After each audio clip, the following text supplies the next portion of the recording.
Disney's new CEO scored a first quarter win as the company beat profit expectations and raised its full-year earnings outlook. Streaming margins improved thanks to box office hits like Avatar, Fire and Ash, and Zootopia 2. And guests spent more at parks and cruises.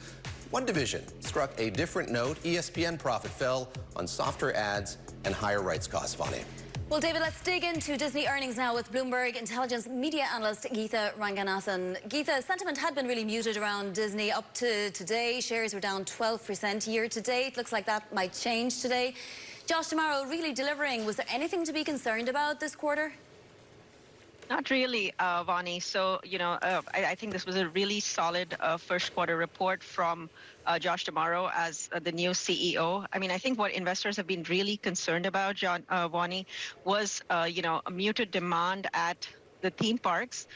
And the theme park profit actually came in well above expectations. So consensus was at about 2%. Disney delivered 5%. And it was really more the commentary for the rest of the year. So we're going to expect a pickup in the second half. This is what they've been saying all along.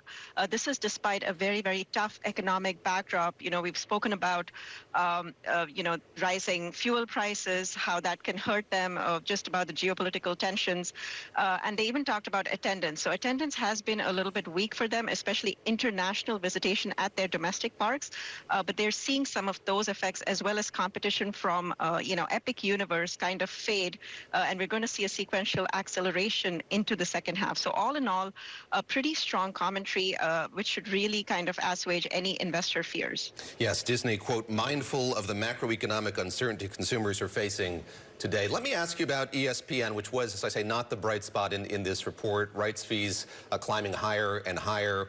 What further information did we get about Disney's attitude toward or prospects for ESPN going forward?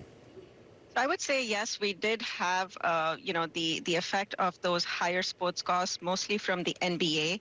This is something that was telegraphed by Disney. But I would say overall, the outlook for ESPN, David, is actually pretty good. So last year was kind of a seminal moment for Disney and for the ESPN brand, because for the very first time, they launched a digital product, kind of really unbundling from the TV bundle, launching, ESPN Unlimited, which basically makes all of their sports content available on streaming. And that launch has actually gone really well. And what Josh D'Amaro is talking about now is to really kind of make that a better and a better experience. We've seen some pretty good uptake for, the digital product. Really at the end of the day, the management team is really kind of looking to integrate all of those streaming products into kind of this unified experience, which should help, the sports fan, the streaming fan, the entertainment fan, kind of really give you a unified experience. What was it, this 3,000-word letter, Geetha? Is this the beginning of something for Josh D'Amaro?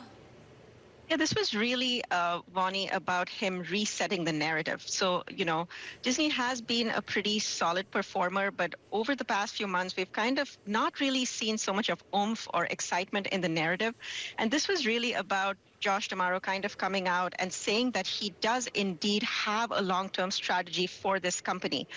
We've seen a lot of, attention on the parks division. I mean, that does bring in about 60% of profit. But at the end of the day, I think what investors are concerned about is the entertainment. At its heart, Disney is a content engine, and it's really about reinvigorating that content engine. And Josh D'Amaro spoke about how he's going to use product innovation, how he's going to use technology and kind of really dig deeper into that content prowess of Disney and cement its position as one of the greatest storytellers in all of media. Very quickly here, any mention of that scrutiny by the FCC of the Disney-owned ABC stations? So no, not as far as I was listening to the earnings call. 3,000 words, but none on that. Geetha Ranganathan, thank you very much for joining us. She's with Bloomberg Intel.